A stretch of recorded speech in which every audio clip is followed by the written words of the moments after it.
Jovem Pan Saúde. Olá, seja muito bem-vindo a mais um Jovem Pan Saúde. O assunto de hoje é um tema que praticamente todo mundo já sentiu na pele, ou melhor, nas costas. Dor na coluna é um problema que afeta desde quem passa horas no escritório, até quem carrega a mochila pesada, dorme mal e, claro, que vive com o celular na mão. Afinal, será que o uso excessivo do celular pode realmente causar problemas na coluna? Quais são os riscos dessa postura típica de cabeça baixada? Para conversar com a gente sobre esse tema, recebemos hoje o ortopedista João Paulo Cortez e também a fisioterapeuta especialista em fisioterapia RPG, Inayara Carvalho. Sejam muito bem-vindos. Bom, vou começar essa nossa conversa, doutor João, te perguntando, hoje é praticamente impossível conhecer alguém que não usa o celular todos os dias. Estou aqui com o tablet, que a gente fica com essa posição de cabeça baixada, digitando, lendo. O que exatamente acontece com a nossa coluna nesse movimento de ficar com a cabeça baixada mesmo? Realmente, ficar nessa posição não é uma posição claramente natural, né? A gente fica muito mais à vontade quando está sentado, quando está em pé, com alguma das posturas que a gente se sente confortável, mas a gente leva a ficar numa posição que não é confortável para a gente, porque a gente está tendo atenção com outras coisas no celular. Isso faz com que a gente deixe de utilizar a musculatura que a gente precisa, é mais útil para a gente, então a gente perde um pouco do controle dessa musculatura. E o controle muscular está diretamente ligado à postura. Então faz com que a gente, ao usar muito aparelhos como esse, a gente já não tenha o controle da postura mais adequada. Não que seja uma postura perfeita, não existe bem uma perfeita, mas existe a mais adequada para a gente, que normalmente não é aquela que a gente tem quando está usando o celular. Sim, e até por alguns minutos, né, Inayara, a gente não percebe se está doendo, porque a gente está ali, de fato, como o doutor falou, concentrada no texto, na mensagem, mas ao longo prazo, essa postura repetida, de cabeça para frente, acaba curvando a coluna, ombros fechados, né? Que tipo de consequências essa sobrecarga pode trazer? O nosso corpo ele não foi feito para ficar parado muito tempo na mesma posição. Então, seja no celular, seja muito tempo sentado, muito tempo em pé, fazendo a mesma coisa por muito tempo. É claro que depois de um certo período, o corpo vai fazer ajustes e mecanismos para tentar se adaptar àquela situação. Mas a médio e longo prazo, isso pode gerar consequências de fadiga, de sobrecarga. Tudo isso pode ser ajustado com mudança de posição, com adaptação em relação à posição de tela, adaptação em relação a mudanças de tarefas. Então, quando a gente está nas redes sociais, a gente perde a noção do tempo, né? Perde mesmo. Então, ter essa consciência de que tudo bem ficar no celular por um tempo, mas alternar com outras tarefas, atividade física também entra nesse ajuste para minimizar as consequências musculoesqueléticas. Cria-se um hábito, inclusive, de pegar o celular, deitar na cama, né? E aí tá tudo errado, né, doutor? A gente vai sentir essa dor só no dia seguinte, né? Acho que a dor é o primeiro sinal dessa má postura, mas pode realmente trazer deformações estruturais? E aí vem nomes de outras doenças, se a gente pode dizer assim, lordose, escoliose, algo mais sério como uma hérnia de disco também?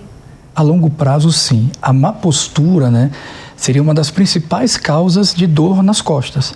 Você falou que todo mundo usa celular, da mesma forma que quase todo mundo vai ter dor nas costas ao longo da sua vida. Cerca de 80% das pessoas vão ter pelo menos algum episódio. Então, é um grupo muito grande.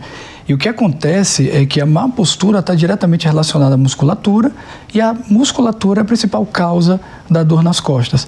E a longo prazo, usando mal a musculatura, a gente vai fazendo, como a Inayara falou, vai fazendo com que algumas estruturas que seriam secundárias à estabilidade da nossa postura, que são os ossos, as vértebras, os discos, os ligamentos, essas estruturas comecem a ser mais utilizadas do que deveriam. Elas começam a adotar também posições inadequadas para o melhor trabalho delas. Isso vai levando a um desgaste, esse desgaste com o tempo vai levando a o que a gente chama de artrose, de patologia, né? Desgastes mais patológicos mesmo, que acabam não tendo mais uma solução.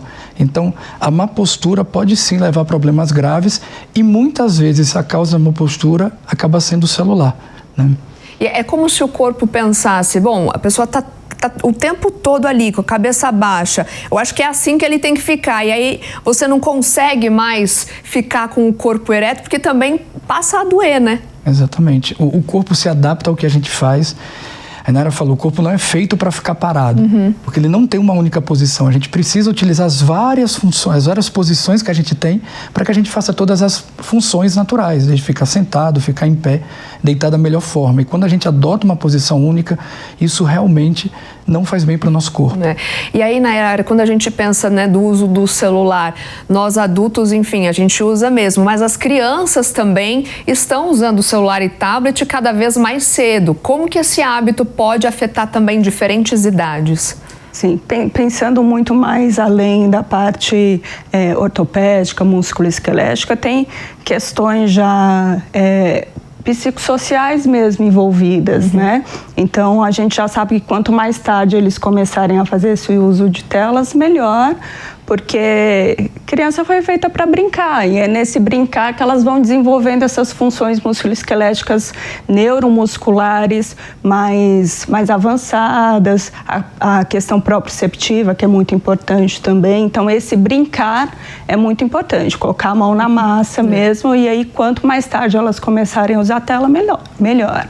Doutor João, tem uma maneira correta, né, uma postura certa de sentar na cadeira ou de usar o celular, usar o computador também no dia a dia? Muita gente passou a utilizar, né, os equipamentos eletrônicos na época da pandemia e está usando esse hábito até hoje. Senhora, é uma pergunta muito interessante, tá? A gente recebe isso constantemente, a Ionara deve ter muito paciente perguntando também. Essa melhor postura, minha postura não está certa. Na verdade, não existe uma postura perfeita, uma postura correta, assim, variação de postura para cada pessoa. Mas a gente sabe que tem variação da postura durante o dia. A gente vai, enquanto o dia vai passando, a musculatura vai cansando, esse cansaço muscular faz com que a gente tenha mudança de postura. Então, é muito normal você começar o dia de um jeito, achando que a postura está ótima, no meio e para o fim do dia, sentir que não está mais com aquela mesma postura adequada.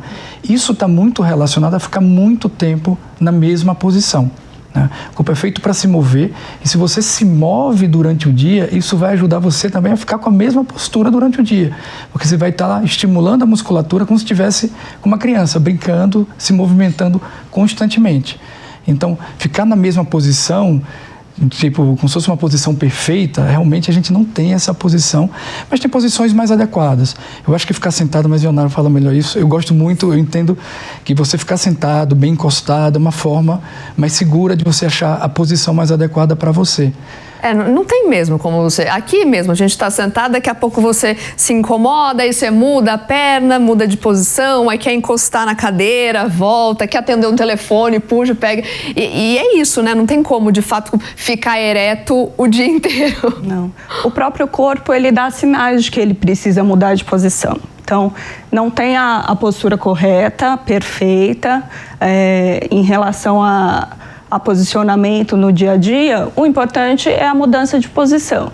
Então, o movimento é importante. É claro que, por exemplo, no trabalho, quanto melhor a ergonomia do seu espaço de trabalho, menor gasto energético. E é isso que a gente preconiza. O corpo, ele procura maneiras de gastar o mínimo de energia possível.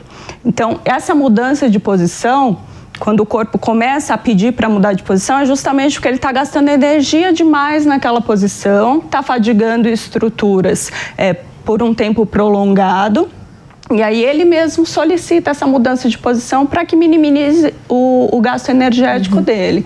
Então, não tem uma postura correta, para você manter por tempo prolongado. O importante é que você alterne essas posturas ao longo do dia. E quando você diz que o corpo, né, dá algum tipo de sinal, vem por meio da dor mesmo? Geralmente sim. O doutor já falou um pouquinho da questão das estruturas. Uma das estruturas que começa, pensando em coluna cervical, por exemplo, uma das estruturas que começa a dar sinal de fadiga mais rápido são as estruturas ligamentares, né? Principalmente se a musculatura começa a fadigar, aí os ligamentos, que são estabilizadores estáticos, diferente dos músculos, que são estabilizadores dinâmicos, os ligamentos não foram feitos para fazer sustentação por tempo prolongado. Então começa geralmente aquela sensação de queimação, de ardência, que é um sinal de que não é mais o músculo que está fazendo aquela estabilização sozinho. A parte ligamentar já está trabalhando demais. Entendeu? E aí, doutor, quer complementar? Eu acho que ela falou bem exatamente isso. A gente tem essas estruturas que seriam as estruturas dinâmicas, como os músculos, que são feitos lá para como se fossem os nossos amortecedores, tá? E a gente tem os amortecedores secundários, que aí vem os ligamentos, que eles estão ajudando os ossos também, o próprio disco, as cartilagens. E essas estruturas estão protegendo outras estruturas como os nervos. Então começa normalmente pelo ligamento, reclamando um pouco mais. E aí a gente movimenta, no momento que a gente movimenta, que acorda a musculatura, que ela fica mais ativa, o ligamento ele descansa, ele para de reclamar. É muito comum, até o paciente na crise, muitas vezes fala, olha, eu faço um movimento, parece que melhora, só que depois volta a doer. Porque ali já é outra situação, né? Ele tem um músculo doente mesmo, mas só em ativar o músculo ele consegue proteger outras estruturas. Mesmo o músculo estando um pouco doente, ele consegue fazer melhor essa função de estabilidade. E por isso a gente fala tanto da importância de se fazer um exercício físico para fortalecer esses músculos, né? E a longo prazo, né, numa idade mais avançada, a gente ter qualidade de vida e conseguir andar com uma postura que a gente sabe, né? Quando vai chegando numa idade mais avançada, a tendência é curvar, né, mesmo a coluna. Fica à vontade. Pode ir lá. Quando a gente envelhece, a gente tem uma alteração de uma série de sistemas, né? Então, esse curvar pode ser patológico, se for uma coisa muito agressiva, mas existe uma mudança, por exemplo, do nosso centro de gravidade. Então, às vezes, a gente muda um pouquinho a postura para melhorar equilíbrio, para diminuir risco de queda. Então, o nosso corpo ele tem essa percepção e ele vai fazendo esses ajustes. Então, se você se mantém ativo ao longo da vida, com a musculatura sendo fortalecida progressivamente, porque a gente já tem essa perda de massa muscular ao longo do tempo, minimiza esses efeitos. Então, essas adaptações elas são feitas de maneiras mais adequadas, minimiza essa alteração postural muito agressiva. E existem fatores externos, por exemplo, além da atividade física, que é muito importante, a gente já sabe que a alimentação também é um fator muito importante, a qualidade do sono também é um fator que interfere nessa modulação da dor, então, hidratação. Então, além da atividade física, tem outros fatores envolvidos. Gerenciamento de estresse, que a gente vive num mundo estressante, né? E o gerenciamento de estresse é muito importante nessa modulação da dor, e principalmente pode potencializar a dor crônica, pode potencializar a dor. Em que momento deve-se procurar, então, ajuda profissional? Porque eu imagino que não seja normal você ter dor nas costas todo dia. Ou é? Uma informação bem importante. A dor nas costas, ela é muito comum, porém, nenhuma dor é normal. No momento que você tem dor, deve ligar um mínimo sinal amarelo. Peraí, tá com dor, aconteceu alguma coisa, o seu corpo está reclamando por algum motivo. É difícil todas as pessoas saberem, até os médicos, os fisioterapeutas entenderem já qual é aquela estrutura, qual a estrutura que está reclamando nesse momento. Mas aí tem alguns sinais de alerta que fazem você precisar procurar um médico. Se você sente formigamento nos membros, seja nos braços, seja nas pernas, se você sente falta de força, tá tendo dor e essa dor está levando a dificuldade, também é um sinal importante. Se essa dor está durando mais de 3 semanas, está durando mais de 20 dias, isso também é um fator importante, é um sinal de alerta que já deixa de ser uma luz amarela virando uma luz vermelha. E tem um fator, assim, uns sintomas bem típicos de urgência, como a ocorrência de trauma, Se você teve trauma, esse trauma levou a uma dor nas costas que não está passando, já passaram horas, é uma dor forte, é importante procurar uma avaliação. E tem outro sintoma que é a dormência na região da sela. A gente fala nessa região interna da coxa.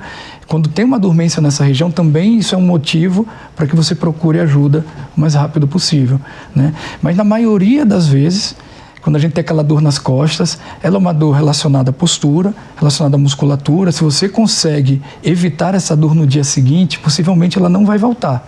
Mas se você tem uma má postura num dia, no outro dia volta a trabalhar muito, usar muito celular, ficar muito tempo sentado, esquece, falta academia. Então, se você faz isso de forma contínua, aí sim, essa dor vai acabar, um desses sinais de alerta que eu falei, vão acabar aparecendo. E aí tem gente que fala assim, eu vou fazer só um alongamento, vou esticar aqui a coluna no final do meu dia que já passou. É verdade? É mito? Esse alongamento pode ser suficiente ou de fato tem que ser prolongado, atividade física mesmo, rotineiramente? O importante é a regularidade. É claro que o alongamento ali pontual vai ser melhor do que nada. Sim. Mas a regularidade é importante. A gente preconiza, já pela Organização Mundial da Saúde, pelo menos 150 minutos de atividade física semanais. O importante é movimentar. Não tem a melhor atividade física. É a atividade física que você gosta de fazer, que te dá prazer, que você vai começar e não vai abandonar ao longo do tempo. O importante é a regularidade. Explica só um pouquinho pra gente o que é o RPG, né? E o que você trabalha nessa consciência corporal? O RPG é um método usado na fisioterapia para trabalhar as cadeias musculares. Então, diferente daqueles alongamentos que a gente conhece pontuais, o RPG ele trabalha alongamentos em cadeia. Então, existem algumas posturas sustentadas. Essas posturas elas são sustentadas por, em média, 12 a 20 minutos. E aí, a partir da avaliação inicial que a gente faz, a gente determina quais posturas são mais interessantes para cada paciente. E aí, essas posturas elas vão gerar um estímulo proprioceptivo, além do estiramento ativo, porque o paciente ele é posicionado e é ele que tem que sustentar aquela posição por aquele tempo. O profissional ele está ali para orientar, para fazer as adequações, para dar o comando verbal, mas é um alongamento ativo. Então você tem um estímulo músculo-esquelético, porque a parte neuromuscular está sendo estimulada, tem um estímulo proprioceptivo, tem uma melhora de consciência corporal, porque o paciente começa a ter uma percepção melhor do próprio corpo. E tem uma modulação neurológica mesmo. Como eu não tenho como te dizer como se portar ao longo do dia, mas a partir daquelas posturas, a partir dessa consciência corporal adquirida, a gente tem uma remodelação de conhecimento postural.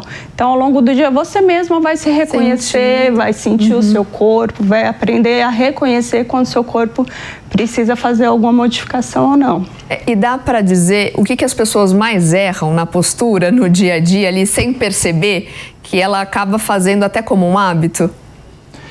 Geralmente, o que a gente falou aqui um pouco, de ficar na mesma posição por muito tempo, né? Às vezes você fica lá, chega em casa, deita no sofá, ou então o dia tá começando, é domingo, você deita de qualquer jeito no sofá, tá tão bom, passa o Netflix, passa o programa, fica vendo a Jovem Pan, torta, botando em dia o que você perdeu na semana. 3 travesseiros. Exatamente. Então, pode ser mal, até se você fica numa posição inicialmente adequada, seu corpo vai escorregando, ele vai tendo essa falta de estímulo. Isso vai fazer com que ele acabe entrando numa posição inadequada, né?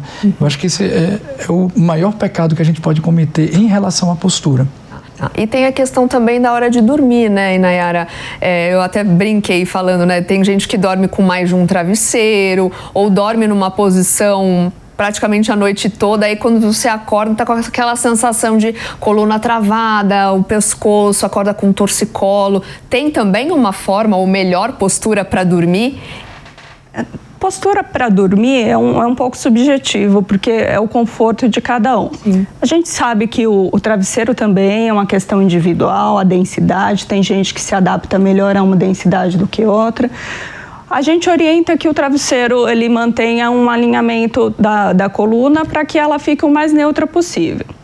Existem algumas teorias de que a posição de lado, decúbito lateral que a gente fala, é uma posição de maior conforto para a coluna.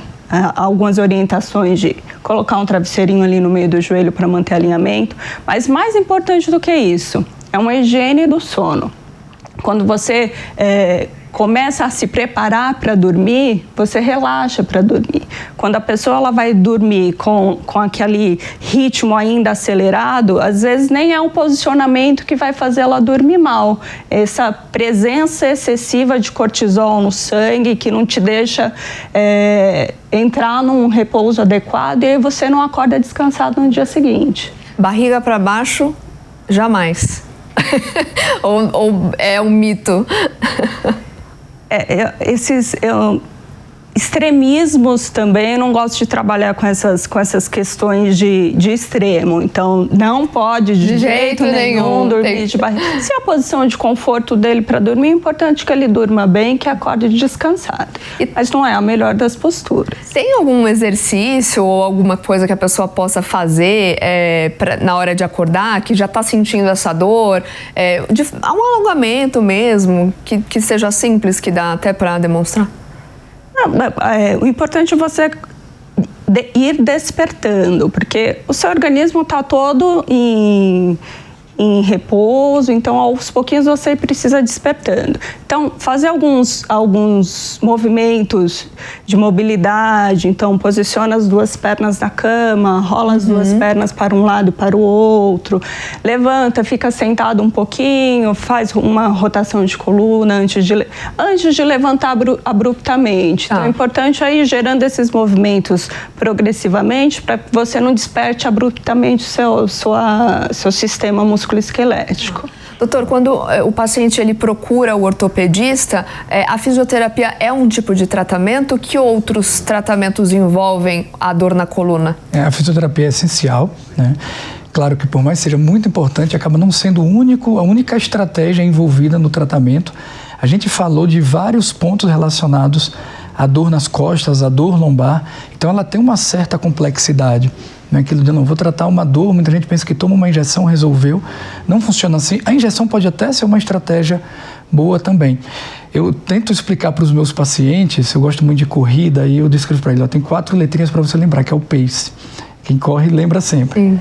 O P a gente fala de procedimento, o A seria atividade física, uma atividade específica para o problema, o C, o controle da dor, e o E, a educação do estilo de vida. A gente precisa sempre envolver essas 4 estratégias para ter a menor chance de recidiva, de retorno da doença, para que o paciente possa melhorar da forma mais rápida. Os procedimentos podem ser desde procedimentos simples, como infiltrações na coluna, liberações miofasciais, por exemplo, até cirurgias. Isso vai depender de cada doença que a gente encontrar.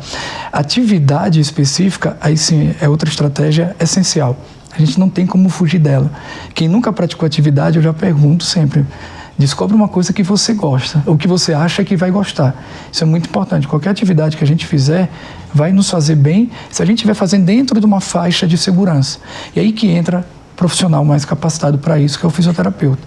Interessante que o senhor tocou nesse ponto da corrida, né? Tem muita gente que tem essa dúvida. Esse tipo de exercício que tem impacto, seja a corrida na rua ou na academia, numa esteira, pode ser prejudicial para a coluna ou não? Dependendo do ritmo, da quantidade de dias que você pratica. A corrida, ela não é prejudicial. Pelo contrário, ela é totalmente benéfica, inclusive a maratona. Ah, é? Olha só. A prova, que todo mundo acha, essa prova, ela tem vários estudos que mostram isso, né? Tem uma série de estudos de uma pesquisadora de Londres que ela avaliou ressonância magnéticas de pessoas que nunca tinham corrido maratona, começaram a correr maratona e ela avaliou como eram os 6 meses antes da maratona.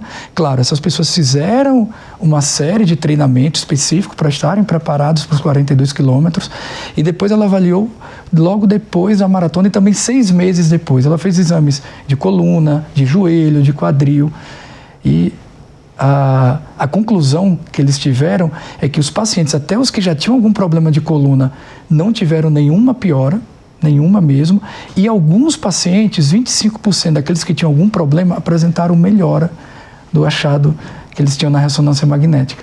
Então, tem vários estudos que repetem essa mesma avaliação e acabaram repetindo esse mesmo resultado. Ou seja, a conclusão é que exercício físico é importantíssimo, né? Exatamente. Para vários motivos, não só para dor na coluna. Isso. E a caminhada, a corrida, é o exercício físico mais barato que tem. Então, você não tem nenhum custo adicional, a não ser que você queira se tornar um profissional, queira investir em algum tipo de equipamento específico. É uma atividade física acessível para todo mundo. Não ser numa fase aguda da dor, onde o paciente ele nem vai conseguir fazer essa atividade física, não há restrição nenhuma em relação à prática de caminhada, corrida ou qualquer outra atividade física. Tem alguma dica prática, né, que daria para dar ali para proteger a coluna no dia a dia, fora tudo isso que a gente já falou em relação ao celular, porque a gente sabe que o celular não vai sair tão facilmente da nossa rotina, né? Mas algo para proteger, para evitar que essa dor e algo mais sério aconteça. A minha dica para todo paciente, independente de fazer procedimento, de precisar tomar remédio para dor, você precisa fazer atividade física. Atividade física é a melhor ferramenta, é a melhor estratégia, é o melhor remédio que a gente pode tomar para prevenir a dor lombar, a dor nas costas, tanto para tratar como também para evitar que ela aconteça. Se você tem um problema no joelho, chega no meu consultório, eu vou falar, faz atividade física.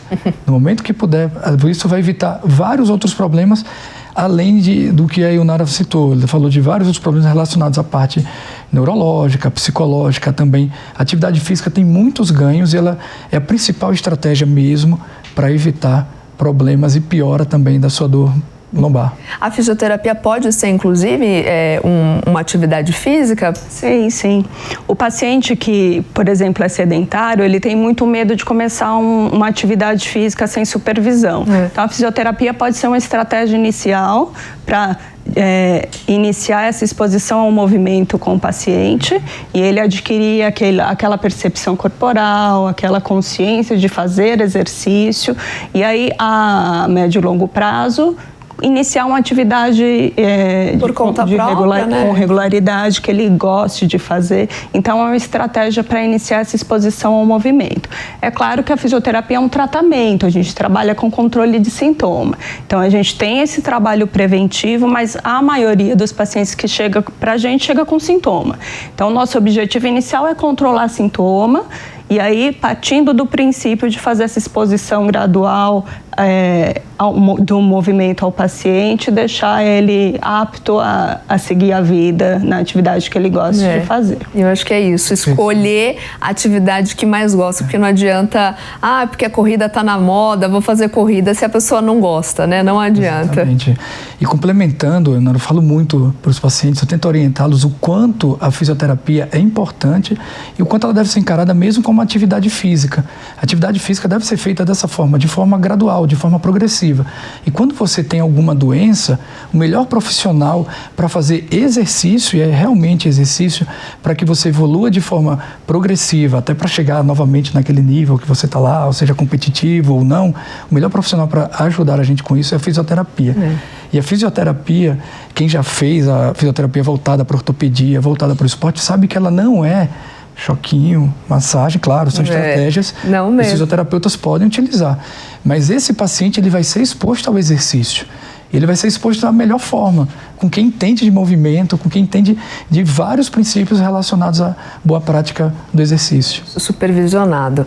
Nosso tempo acabou. Quero agradecer a participação do Dr. João, também Nayara. Obrigada por todas as explicações e obrigada a você também que nos acompanhou. Se você tiver alguma sugestão de tema, alguma dúvida, mande um e-mail para nós, saude@jovempan.com.br. Se quiser rever essa e outras entrevistas, é só acessar o canal Jovem Pan News ou o aplicativo da Panflix para Android ou iOS. E a gente se encontra na semana que vem. Tchau.